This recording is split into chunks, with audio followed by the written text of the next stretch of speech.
itu dalam bentuk mukjizat. Manusia yang pertama terbang dalam sejarah manusia ialah Ibnu Firnas pada tahun 879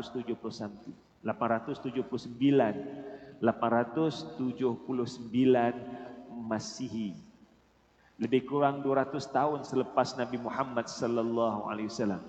Ibnu Firnas, tuan-tuan boleh Google nama Ibnu Firnas. Orang yang pertama terbang, orang yang mengambil inspirasi ayat Al-Quran dalam surah Al-Mulk dan tentang burung terbang di angkasa kan. Daripada surah Al-Mulk dia mendapat inspirasi untuk terbang dan dia berjaya terbang. Dia berjaya terbang, cumanya kesilapan beliau tidak mencipta beliau tidak bersedia dengan persiapan bagaimana mendarat. Sehingga pendaratannya menyebabkan beliau luka teruk, tulang pinggang dia patah, tetapi beliau berjaya terbang. Ya, beliau berjaya terbang. Di Iraq, lapangan terbang antarabangsa Iraq dinamakan dengan lapangan terbang antarabangsa Ibnu Firnas. Mengakui ataupun memberikan penghormatan sumbangan beliau terhadap sejarah dunia. Orang yang pernah terbang di angkasa ialah orang Islam. Ibnu Firnas, nama beliau juga pernah dirakamkan di Libya dengan pengeluaran stamp dalam bentuk orang terbang di Libya. Dan Ibnu Firnas juga orang yang berjaya mencipta cermin daripada pasir. Yang sekarang ni secara rampant digunakan di dunia. Semua orang menggunakan cermin sekarang ni. Kereta semua ada cermin kan? Kat rumah kita semua ada cermin. Sumbangan daripada Ibnu Firnas. Ibnu Firnas juga orang yang mengetahui belian boleh memotong cermin. Ibnu Firnas juga orang yang pertama boleh menghuraikan bagaimana berlakunya kilat dan petir. Nampak tak hebatnya ilmuwan Islam? Ya? Dalam bidang ilmu yang berbeza-beza. The point yang saya nak sampaikan tuan-tuan, zaman Nabi Muhammad sallallahu alaihi wasallam tidak ada manusia yang terbang di angkasa sehingga boleh mengetahui kandungan oksigen semakin tinggi naik, semakin berkurangan ataupun tidak. Nobody knows all these facts. Ya, kita tak nafikan Nabi Muhammad pernah naik ke langit dalam bentuk mukjizat tanpa sebarang equipment, tanpa sebarang peralatan naik buraq. Saya dah jelaskan peristiwa ini detail dalam peristiwa Isra dan Mi'raj dahulu. Cumanya manusia biasa tidak boleh meredah ke angkasa tanpa sebarang kelengkapan yang sempurna. Kita akan mati. Kita akan mati sebab kandungan oksigen yang sampai satu peringkat zero, tak ada oksigen, kita tak boleh bernafas. Ataupun tekanan yang tinggi menyebabkan tubuh kita boleh hancur. Namun satu fakta yang menarik, apa yang ditemui, tuan-tuan boleh lihat dalam skrin tu, ada references yang saya bagi, di mana fakta yang saya ambil ini, ia bukan hanya sekadar angka-angka yang kita ambil, tapi ialah fakta yang memang dikaji secara saintifik. Okey, di atmosfera kita ini, kandungan gas yang ada, 78% adalah nitrogen. Ini tempat kita ada sekarang ini. Nitrogen 78%. Oksigen hanya 21%. Tetapi 21% ini sudah cukup untuk kita bernafas dengan baik. 21% ini sudah cukup untuk tumbuh-tumbuhan melakukan proses fotosintesis. Sebab tumbuhan memerlukan oksigen untuk melakukan fotosintesis. Dan yang lain itu adalah uap air serta serta gas-gas yang lain. Okey. Cuma dua elemen yang besar ialah nitrogen dan juga oksigen. Nitrogen 78%, oksigen 21% dan yang baki adalah gas-gas yang lain. Namun demikian tuan-tuan sekalian, kandungan oksigen semakin tinggi kita naik, semakin berkurangan. Semakin tinggi kita naik, semakin berkurangan.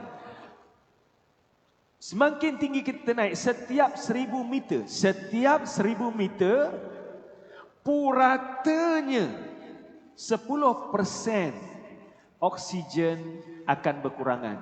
Tadi kita sebutkan 21% oksigen kan? Jadi setiap 1000 meter, setiap 1 kilometer, Plus minus lebih kurang 2% oksigen akan kurang. Jadi kalau orang yang daki Gunung Kinabalu hampir mencecah lebih kurang 5.500 meter lebih kurang. Okey, 5.500 meter berarti apabila mencecah 5.500 meter kandungan bateri low. Plug in tak betul ni. Okay. Di peringkat puncak Gunung Kinabalu, kandungan oksigen hanya tinggal 50%. Orang yang ada sesak nafas dah agak mula sukar untuk bernafas. Tapi masih boleh bernafas lagi sebab masih ada lebih kurang 10% kandungan oksigen di seluruh atmosfera. Namun apabila melebihi 10,000 meter, boleh katakan tak ada oksigen. So di kala itu kita tak boleh bernafas. Cuma mati. Okey. Di sini saja mati. Cuma apabila mencapai ketinggian 8,000 meter, contohnya di Gunung Everest, Gunung Everest. Sampai Gunung Everest, ketinggian Gunung Everest lebih kurang 8,848 meter. 8,848 meter. Dengan ketinggian ini hanya tinggal lebih kurang 30% sahaja. 30% berarti hanya tinggal 7%, 6% di angkasa. Hanya tinggal 30%, 7%. Seluruh atmosfera ini hanya tinggal 7% oksigen. Menyebabkan orang yang berada di puncak Gunung Everest tidak dapat bernafas dengan baik. Jazakallah khairan. Orang yang berada di puncak Gunung Everest tak dapat bernafas dengan baik, melainkan mereka dapat bekalan oksigen.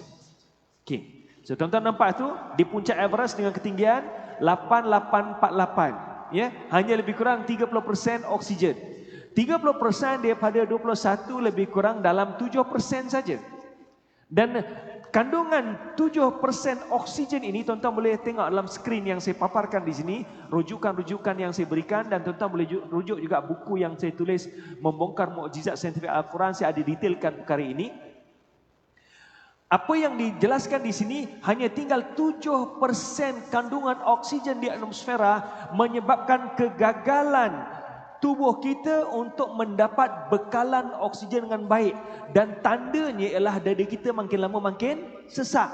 Orang yang kena sesak, orang yang kena asma ataupun orang yang kena barah kanser. Saya lihat sendiri bagaimana masa isteri Safa kena barah tu kan. Tak dapat bekalan oksigen, terpaksa nak supply oksigen, gunakan mesin oksigen. Kalau cabut saja oksigen dalam masa hanya beberapa second, kandungan oksigen dalam badan akan drop begitu cepat. Itu maksudnya dalam keadaan agak kritikal. Even though dalam suasana yang ada sekarang ni, dia tak boleh nak bernafas dengan baik, kena bekalan oksigen direct daripada mesin untuk membekalkan oksigen. Nak gambarkan bagaimana sesak, sakit dada ini apabila tak dapat oksigen. Dan Allah bagi description yang sama, fenomena yang sama dalam Al-Quran, bagaimana dada kita sesak. Apabila kita bernafas, kita sama ada gunakan hidung ataupun mulut. Yang elok kita gunakan hidung. Sebab bila kita bernafas dengan mulut, ni tekak kita jadi kering. So, udara akan masuk melalui trakea dan mengembangkan paru-paru. Paru-paru kita boleh mengembang dengan elok sebab kandungan oksigen yang banyak. Dan kandungan oksigen yang banyak ini, kemudian darah yang dibawa ke paru-paru yang mengandungi karbon dioksida akan diganti dengan oksigen. Ingat, jantung kita mengepam darah ke seluruh tubuh, membawa oksigen ke seluruh tubuh. Dan oksigen yang ada di seluruh tubuh ini, dalam darah akan dihantar ke seluruh tubuh, kemudian darah kembali ke jantung membawa karbon dioksida. Kemudian jantung akan mengepam, menghantar ke paru-paru. Paru-paru akan menggantikan karbon dioksida dengan oksigen. kemudian dihantar balik ke jantung, kemudian dipam balik seluruh tubuh. Nampak tak proses yang Allah ciptakan? Masya Allah, cukup bagus. Sebab tu tuan-tuan, makan paru-paru lembu kambing ni selalu tak elok. Dia banyak kandungan toksin di situ. Tapi buat ungkep sedap kan? Kalau orang Jawa, kami raya mesti buat ungkep paru-paru ni sedap. Ataupun buat goreng sambal sedap. Sekali-sekali boleh tuan-tuan, jangan biasakan ya. Sebab organ dalaman tak bagus. So proses ini, proses biasa menyebabkan oksigen kita mendapat kandungan oksigen itu, paru-paru kita mendapat kandungan oksigen yang banyak. Tetapi sekiranya paru-paru kita tidak mendapat kandungan oksigen yang cukup, dada kita akan menjadi sesak sempit. Tanda paru-paru kita tidak mendapat bekalan yang cukup oksigennya. Perhatikan ayat ini. Apa yang Allah sebutkan dalam Al-Quran. Tuan-tuan boleh lihat dalam surah Al-An'am ayat 125. Nampak skrin ya? Okey.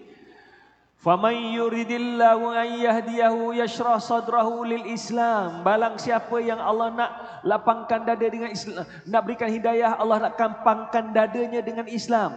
Wa man yurid an yudillahu yaj'al sadrahu dayyiqan harajan ka'annahu yas'adu fis sama'. Subhanallah.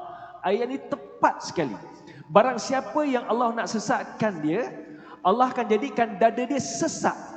Dayyiqan harajan, dayyiq sempit, sesak. Ka'annama yas'adu fis sama'. Sa'ada naik. Yas'adu ni menggambarkan payahnya nak naik. Kita tak boleh naik sendirian terbang ke angkasa, tuan-tuan. Kita perlukan vehicle, kita perlukan peralatan untuk naik. Sebab tu Allah gambarkan ka'annama yas'adu fis sama', naik ke langit ni payah, naik ke atas payah. Para ulama dahulu yang menafsirkan ayat ini menyatakan bahawa dada sesak dan sempit ni apabila seorang mendaki bukit, mendaki gunung, dia lari naik ke puncak bukit, puncak gunung, sampai di puncak dia akan keletihan, mengah-mengah. Itu dadanya sesak sempit. Tafsiran ini tak salah, betul juga ya. Tak salah. Namun apabila penemuan saintifik mendapati bahawa makin tinggi kita naik ke atas, makin kurang kadar oksigen menyebabkan dada kita jadi sesak dan sempit. Allahu Akbar. Siapa yang ajar Nabi Muhammad perkara ini? Siapa yang bagi tahu Nabi Muhammad semua perkara ini? Bukankah ini bukti apa yang Allah sebutkan itu benar? Wa ma yantiqu 'anil hawa in huwa illa wahyu yuha. Nabi tak cakap ikut hawa nafsu, melainkan wahyu daripada Allah Subhanahu wa taala. Allahu Akbar. Ya, wahyu pada Allah SWT, ini bukti yang benar, tuan-tuan, bukti yang kukuh, jelas bahawa Al-Quran bukan tulisan Nabi Muhammad. Al-Quran merupakan kalamullah. Allah yang maha luas ilmunya, Allah yang maha mengetahui, Allah yang menciptakan segala apa yang ada di muka bumi, di alam maya ini. Ya'lamu sirra ma fis samawati wa ma fil ard. Allah yang maha mengetahui apa yang ada di langit dan apa yang ada di bumi. Dan dialah Allah SWT yang telah menjelaskan dalam Al-Quran pelbagai ilmu yang berbeza-beza cabang ilmunya. Namun bagi ilmuwan dunia mungkin baru dapat discover, membongkarkan perkara ini dari semasa ke semasa, membenarkan janji Allah SWT. Sanurihim ayatina fil afaqi wa fi anfusim hatta yatabayyana lahum annahul haq. Awalam yakfi bi rabbika annahu ala kulli syai'in syahid. Kami akan terus pertontonkan pada manusia tanda-tanda kebesaran kami pada alam maya ini dan juga pada diri manusia sendiri. Hatta yatabayyana lahum, hingga menjadi dalil dan bukti yang jelas. Al-Quran datangnya daripada Allah SWT. Awalam yakfi bi rabbika annahu ala kulli syai'in syahid. Wahai manusia, tidak cukupkah segala penemuan-penemuan ini menjadi dalil dan bukti benarnya Al-Quran datangnya daripada Allah SWT. Allahu Akbar. Tuan, makin lama makin banyak kebenaran Al-Quran yang ditemui oleh manusia.